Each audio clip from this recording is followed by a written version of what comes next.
Welcome back to the one-to-one series from GCPS Tech Tips. Today we are exploring the keyboard and touchpad on your Chromebook.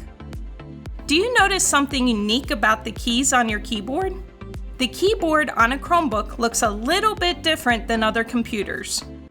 The top row is different from what you might be used to, but the icons pretty much show you what they do. Things like adjusting your volume and refreshing your screen. Chromebooks do not have a delete or caps lock key. However, you can use keyboard shortcuts to perform these functions.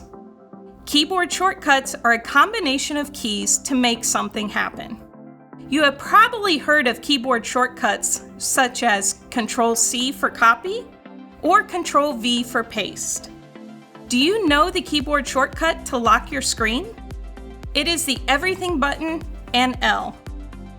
To learn even more keyboard shortcuts, use a shortcut. Control-Alt and the backslash keys open a list of all the keyboard shortcuts. The touchpad works a little bit differently too. To click, tap your touchpad with one finger.